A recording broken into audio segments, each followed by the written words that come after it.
Hello all, let's start the topic of nursing management. And before starting the topic, it's regularly that we will discussing the previous video or previous class. What is philosophy of staffing? Now we are going to deal with topic what is staffing study and components. Stuffing study and components কি? Stuffing স্টাডিকে সাকসেসফুলিভাবে বা ফাংশনিংভাবে মানে বেড়ে ওঠার জন্য বা increase করার জন্য বিশেষভাবে মানে কম্পোনেন্ট প্রয়োজন। এবার এই স্টাফিংয়ের কম্পোনেন্টগুলো কী কী? স্টাফিংয়ের কম্পোনেন্টগুলি হলো, প্রথম আছে ম্যান পাওয়ার প্ল্যানিং।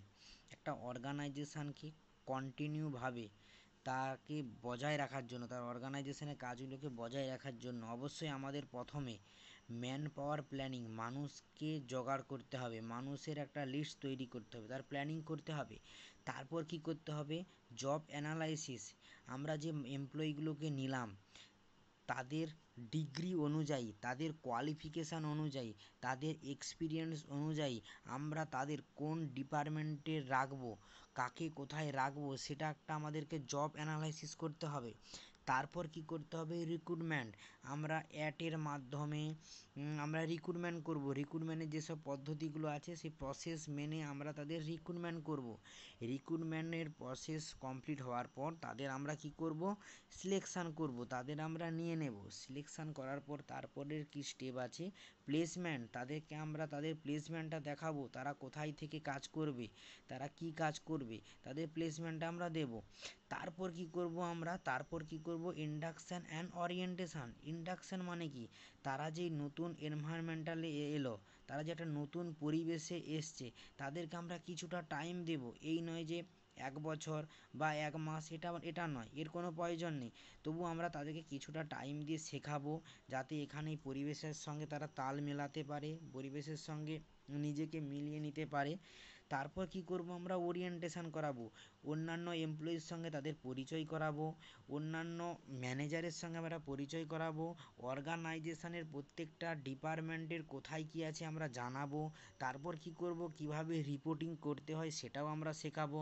তারপর কীভাবে রিপোর্টিংটা জমা দিতে হয়, কখন জমা দিতে হবে, টাইম ম্যানেজমেন্ট, প্রত্যেকটা জিনিস নতুন যে আমরা অর্গানাইজেশানটা করছি, স্টাফিংদের প্রত্যেকটা জিনিস আমরা তাদের জানাবো এমপ্লয়িদেরকে। তারপর কি করব? তারপর আমরা ট্রেনিং অ্যান্ড ডেভেলপমেন্ট। আমরা যে নতুন অর্গানাইজেশানটা যে ওপেন করছি, এখানে আমরা যেসব মানুষদের নিয়েছি অবশ্যই তাদের ডিগ্রি আছে, অবশ্যই তাদের এক্সপিরিয়েন্স আছে।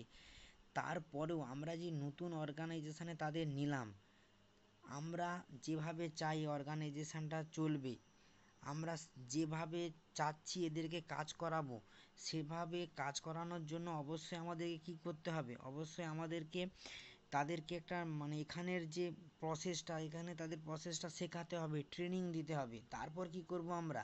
ডেভেলপমেন্ট, তাদের ডেভেলপমেন্ট করব। তারপর কি আছে? তারপর পয়েন্ট আছে রেমুনারেশান। রিমিউনেশান মানে কি? স্যালারি, বেতন। আমরা যেসব মানুষকে নিয়ে এলাম তাদের প্ল্যানিং করে জব অ্যানালাইসিস করার পর তারপরে রিক্রুটমেন্ট, তারপর সিলেকশান, তারপর যে প্লেসমেন্টটা দিলাম, তারপর প্রত্যেকটা জিনিসের সঙ্গে পরিচয় করালাম, ট্রেনিং দিলাম। কেন দিলাম আমরা? যাতে অর্গানাইজেশানে তারা ঠিকঠাক তাদের কাজটা করতে পারে। এর সঙ্গে তাদেরকে আমরা এতটা পরিমাণেই মানে বেতনটা দেব যাতে তারা স্যাটিসফ্যাকশান পায়, যাতে তারা এই অর্গানাইজেশানে অল্প দিনের মধ্যে ছেড়ে না চলে যায়। তারপর কি করব? তারপর আছে পারফরম্যান্স অ্যাপ্রিজাল। মানে প্রত্যেকটা এমপ্লয়িকে আমরা মোটিভেশান রাখবো, প্রত্যেকটা এমপ্লয়িকে পজিটিভ মোটিভেশান দেব, তাদের রেওয়ার্ডস দেব, month of employee of month বা এমপ্লয়ি অফ উইক, এইগুলোর মাধ্যমে আমরা তাদের রেওয়ার্ড দেব। রেওয়ার্ড দেওয়ার ফলে কি হবে? তাদের কাজের অগ্রগতিটা বাড়বে, দিন দিন অর্গানাইজেশানের মানে ইনক্রিজ হবে, ডেভেলপমেন্ট করবে অর্গানাইজেশান, এইসব মানে তাদেরকে মোটিভেশান দিলে এমপ্লয়িদেরকে। তারপর কি করব? সবার শেষে কি আছে? Promotion and transfer.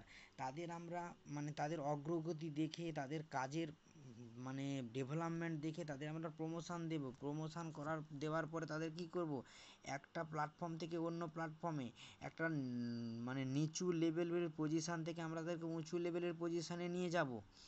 এভাবেই কিন্তু স্টাফিংয়ের মানে কম্পোনেন্ট, এই স্টাফিংয়েরই কম্পোনেন্টগুলো আছে কিন্তু manpower planning, job analysis, recruitment, selection, placement, তারপর আছে induction and orientation, training and development, remuneration, performance appraisal, promotion and transfer. So this is our component to of staffing. I hope it is clear to you. So thank you.